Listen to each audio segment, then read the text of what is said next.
वफाकी वज़ीर इत्तलात मोहम्मद अली दुरानी ने मुफाहमत के पहले CBMs का ऐलान कर दिया। कहा, पाकिस्तान जमहूरियत और फौज मेरे पहले CBMs हैं, इन तीनों को मुतनाज़े ना बनाया जाए, पाकिस्तान पर कोई ऐसा माहौल पैदा ना किया जाए जिससे उसकी सालमियत को खतरा हो। हमारी सियासी जमातों और अवाम को क्लियर होना चाहिए कि इन तीन को अलग करके सियासत करनी है। ये CBMs टकराव के माहौल में ठंडी हवा का झोंका होंगे। इलेक्शन उस वक्त तक शफाफ नहीं होगा जब तक अवामी मकबूलियत वाले इसमें शामिल ना हों। जो CBMs हैं यानी कॉन्फिडेंस बिल्डिंग मेजर्स, जो एतमाद की बहाली के, वो आपके क्या हैं? बड़ी कह लें कि इंतज़ार है लोगों को वो CBMs जानने का। क्या CBMs हैं आपके? पर सर, जो कॉन्फिडेंस बिल्डिंग मेजर्स हैं, अभी तो मैं पहला उसका जो एक स्टेप है उसमें उसको रिवील कर रहा हूँ, और वो 3 बातों को मैंने बुनियाद बना के बात की है, और वो ये है कि पाकिस्तान, जमहूरियत और फौज, इनको मुतनाज़िया ना बनाया जाए। इन 3 को अगर हम हर किस्म की कॉन्फ्लिक्ट से निकाल देते हैं, पाकिस्तान पे कोई क्वेश्चन नहीं है, किसी को कोई सवाल नहीं है कि मुमलिकत के ऊपर किसी किस्म का कोई ऐसा माहौल पैदा किया जाए जिससे इसकी सालमियत या इसके इस्तेहकाम को खतरा हो। दूसरी चीज़ जो है जमहूरियत है, ये मुल्क एक जमहूरी प्रोसेस के नतीजे में बना हुआ मुल्क है। यहाँ पे हम जमहूरियत को क्वेश्चन नहीं कर सकते। जमहूरियत की राहें मुतय्यन करने की जिम्मेदारी पार्लियामेंट पे है, इसलिए इसको आउट ऑफ क्वेश्चन होना चाहिए, और जमहूरी अमल का चलता रहना ही पाकिस्तान की बका की अलामत है। और तीसरी चीज़ फौज है। फौज पाकिस्तान की बुरी तरीन मुआशी हालात में भी, मुश्किल तरीन सूरत हाल में भी, अगर आज पाकिस्तान की तरफ दुश्मन आंख उठा के नहीं देख सकता, तो वो इसी इदारे की ताकत की वजह से इस वक्त जो है हमारा इस्तेहकाम चल रहा है। तो मैं समझता हूँ कि इसके ऊपर तमाम सियासी कुव्वतों को, अवाम को और सोचने वाले तबकात को क्लियर होना चाहिए कि भाई हम इन 3 को अलग करके अपनी सियासत करें। हम इन 3 को अपने कॉन्फ्लिक्ट का हिस्सा ना बनाएं। ये CBM एक ठंडी हवा का झोंका बन सकती है जिसके नतीजे में पूरी कौम के अंदर जो इस वक्त एक टकराव की कैफियत है और हर चीज़ ही अंडर क्वेश्चन है। इन तीनों पे इतराज़ किसको होगा? क्या एतराज़ होगा? मुल्क के ऊपर क्या एतराज़ होगा? जमहूरियत पे क्या नहीं है? अगर किसी को इस पे होना, तो फिर इतनी खराबी कैसे हो गई? पहले देखिए, खराबी इसलिए हुई कि इन तीनों को एक्सप्लॉइट करने की कोशिश की गई। इसलिए अगर आप इन 3 चीज़ों को एक सेंटिटी दे दें, एक तकद्दुस दे दें, तो आप का मुल्क भी मजबूत हो जाएगा और इस मुल्क में रहने वालों की इज्जत भी बढ़ेगी। हर कोई जानना चाहता है कि कितना अरसा आपको लगेगा कि कोई रिजल्ट सामने आ जाए। देखिए, ये असल में हमारे यहाँ रिजल्ट का एक तस्वूर ही मुख्तलिफ बन चुका है।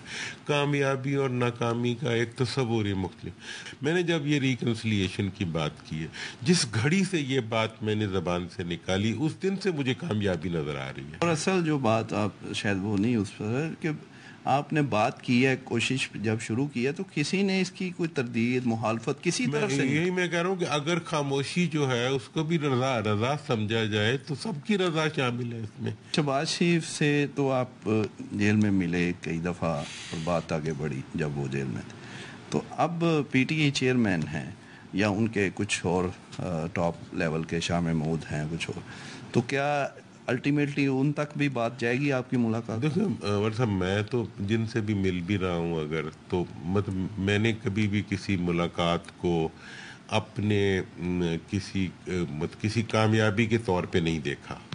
मैं मुलाकात को ज़रिया ज़रूर समझता हूँ कि जी मुलाकातों के ज़रिए आप अपनी मुस्बत सोच को दूसरे तक कन्वे कर सकते हैं, उनको मुतमईन कर सकते हैं, कन्विंस कर सकते हैं।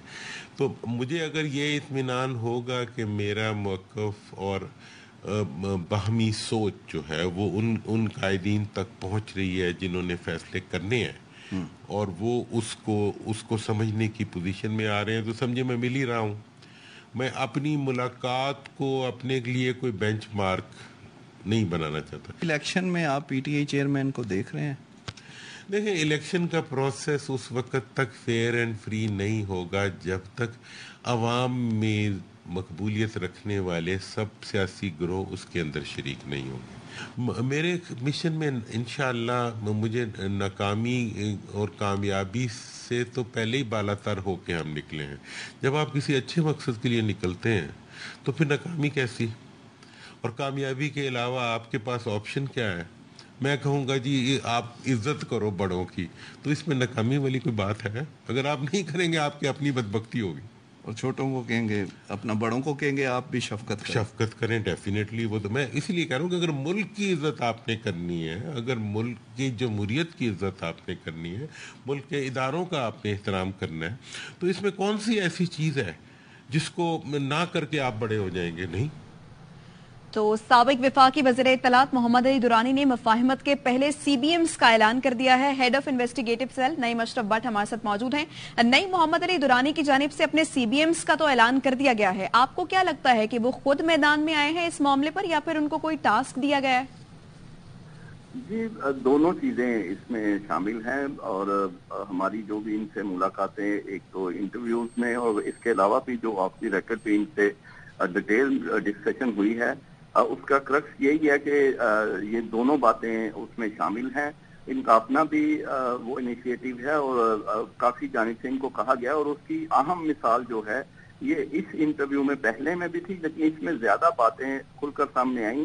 اور جو خاص بات تھی وہ یہ تھی کہ جب انہیں پوچھا گیا کہ آپ نے جب ہمیں 3-4 دن پہلے انٹرویو ایک بڑا دعویٰ کیا تو اسٹیک ہولڈرز کی جانب سے کوئی تردید، کوئی مخالفت نہیں ہوئی، تو اس پر انہوں نے پھر کہا کہ ہم اس کو رضا سمجھا جائے. اور ملاقات کا بھی انہوں نے کہا کہ میں اس کو یعنی اتنے یہ ریلیکس ہیں اور اس قدر کہہ لیں کہ سنجیدہ آدمی ہے کہ وہ ملاقات کو بھی وہ کوئی اتنا بڑھا چڑھا کے بتانا نہیں چاہتے، اور کہتے ہیں وہ ذریعہ ضرور ہے لیکن میری جو ہے وہ اصل جو چیز ہے کہ جب یہ سب اس پہ راضی ہو جائیں گے، جو کہ ان کا خیال ہے کہ یہ اس میں ناکامی ہے ہی نہیں. اور کیونکہ جو انہوں نے 3 اہم پوائنٹس دیے ہیں، واقعی ان 3 پوائنٹ پر پاکستان جمہوریت اور پاک فوج، اس پر کسی کو کوئی اعتراض نہیں ہوگا کہ ان 3 چیزوں پر جو ہے کوئی اعتراض نہ کرے، ان کو اپنے پرسنل لڑائیوں میں، سیاسی لڑائیوں میں ان تینوں کو نہ لایا جائے، تو پھر بالکل یہ بہت آگے بڑھ سکتے ہیں. اور انہوں نے کہا کہ جس دن سے میں نے یہ کام شروع کی، آواز نکالی ہے، اس دن سے مجھے کامیابیاں ہی مل رہی ہیں، میرے لیے معاملہ بڑے کلیئر ہیں.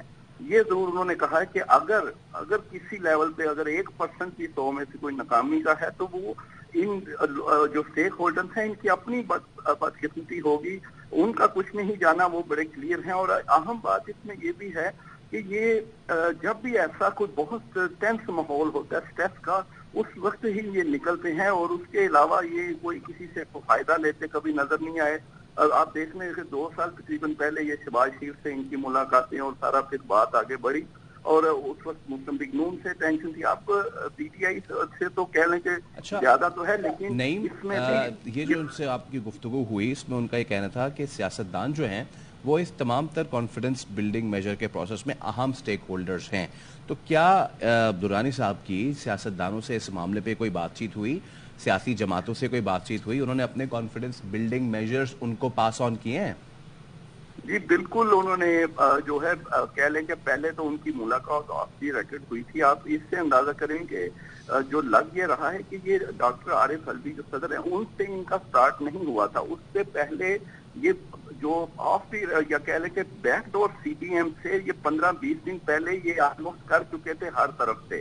اس کے بعد ہی یہ نکلے ہیں اور یہ سامنے اب آئے ہیں، اور اس قدر یہ ماشاءاللہ کانفیڈنس ہیں کہ ان کو بڑا یعنی لگ رہا ہے کہ ناکامی ان کے لیے کوئی آپشن ہی نہیں ہے. اور آپ یہ دیکھیں فیصل، یہ جب اے آر وائی نے 3-4 دن پہلے ان کا انٹرویو ایکسکلوسیو نشر کیا، اس وقت بھی بہت پازیٹیو رسپانس تھا، اور یہ خود حیران تھے، کہہ رہے تھے کہ مجھے بھی بہت پازیٹیو رسپانس ہے، کیونکہ کوئی بھی اس وقت جو ہے وہ ٹینشن نہیں چاہتا. یہ ملک کی اور معیشت اور ہر چیز کی اس میں بہتری یہی ہے کہ نعیم، جب شہباز شریف جیل میں تھے تو محمد علی درانی ان سے ملاقات کرنے کے لیے گئے تھے، تو اب چیئرمین پی ٹی آئی بھی جیل میں ہے، تو ان سے کوئی ملاقات کا ارادہ رکھتے ہیں محمد علی درانی صاحب؟ جی بالکل، یہ انہوں نے ان کو پوچھا بھی گیا تو انہوں نے کہا کہ میری جو ملاقاتیں اب تک بھی ہوئی ہیں وہ ذریعہ ضرور ہیں کہ میں اپنی منزل تک یعنی جو مقامات تک میں پہنچوں.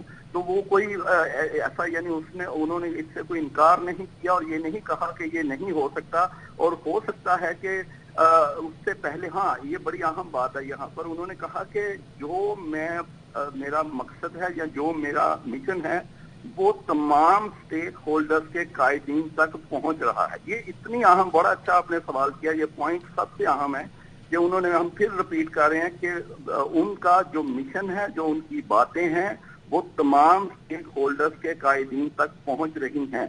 तो ये इसका समझ लें कि इसमें मुलाकातें भी हैं और जो राय भी जो यूज कर रहे हैं वो भी सब हैं। और ये भी हो सकता है, जैसा कि शहबाज शरीफ की अगर देखें तो जब मैंने पूछा कि एक दो मुलाकातें तो हमने देखा, आपसे बात भी उस वक्त हुई, उन्होंने हंस के कहा कि ये तो आपको एक दो का पता है, मुलाकातें इससे ज्यादा हुई थी। तो इसलिए आप ये समझ लें कि ये जितने रिलैक्स और कॉन्फिडेंट हैं, ये जो नजर आ रहा है शायद इससे थोड़ा ज्यादा बात आगे बढ़ चुकी है।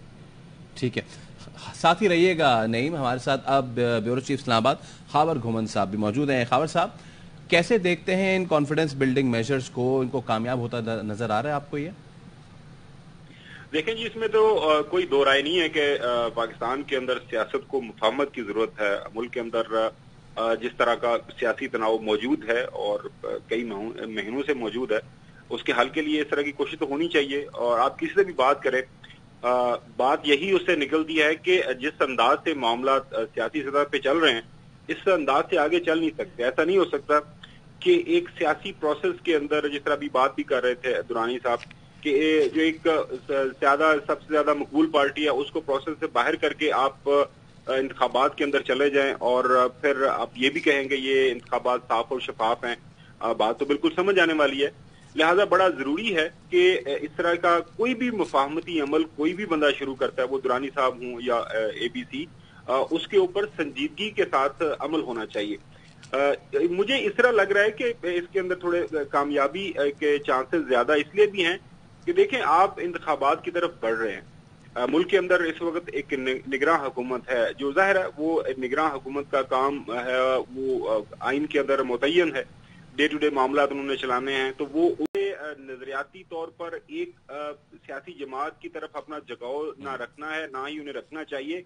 और निगरान हुकूमत को भी इस कोशिश का हिस्सा बनना चाहिए, ताकि मुल्क के अंदर जो इंतखाबी अमल है, बदकिस्मती से हमने देखा कि जब भी इलेक्शन हुए, मुतनाज़ा हुए, इलेक्शन का रिजल्ट बाद में आता है, पहले ये बात शुरू हो जाती है, कभी ये RO इलेक्शंस हैं, कभी NRO इलेक्शंस हैं, कभी RTS इलेक्शन है। हर इलेक्शन को एक खास नाम दे दिया जाता है और उसके बाद हम देखते हैं कि पार्लियामान जो है वो 5 साल उसी लड़ाई के अंदर वो एक ताना और तशनी शुरू हो जाते हैं, उसमें गुजारते हैं।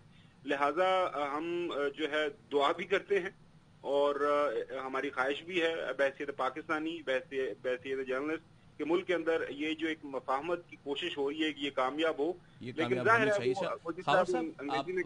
देखिए, CBMs का ऐलान तो कर दिया गया और जिस तरीके से लेके चलना है वो तरीका भी उन्होंने बता दिया। अब आपको क्या लगता है कि दुरानी साहब ये CBMs लेके खुद मैदान में आए या फिर कोई टास्क दिया गया उन्हें? देखें, आप इसके ऊपर हम क्या सराई तो कर सकते हैं, लेकिन इस जो स्टेक होल्डर्स हैं हमारे सियासी निज़ाम के अंदर, उसमें बगैर आप किसी इनिशिएटिव का मतलब यह है कि कहीं से आपको कोई कहा जाता है, कहीं पे आपकी बात होती है, आप माहौल का अंदाजा लगाते हैं, कुछ जगहों के ऊपर आपकी मुलाकातें होती हैं, जिस तरह भी उन्होंने बताया भी। आपको तो एक मुलाकात का इल्म है, मेरी बहुत ज्यादा मुलाकातें हो चुकी हुई हैं। तो उम्मीद यही लग रही है और चांसेस यही हैं कि ये उनकी अपनी भी ख्वाहिश है। माजी के अंदर भी दुरानी साहब इस तरह के जो है इनिशिएटिव्स का हिस्सा रहे हैं और अभी भी मुझे यही लग रहा है कि ये जो कोशिश हो रही है उनकी अपनी ख्वाहिश यकीनी तौर पर है, जिस तरह की उनकी पर्सनालिटी है, शख्सियत है, और साथ में जाहिर है दाएं बाएं से उनको कहीं से कोई सपोर्ट सिस्टम मिली है। जिस तरह वो बात कह भी रहे थे कि जब से मैंने ये बात की है मुझे किसी साइड से ये नहीं कहा गया कि जनाब आला ये आप क्या काम कर रहे हैं। लिहाजा हम इसको एक मस्बत अंदाज से ले रहे हैं और लेना चाहिए भी, और उम्मीद करनी चाहिए कि मुल्क के अंदर ये जो सियासी तनाव है चाहिए कि इससे सियासी स्टेबिलिटी आए। बहुत शुक्रिया खावर घुमन साहब और नईम अशरफ भट्ट आप दोनों का।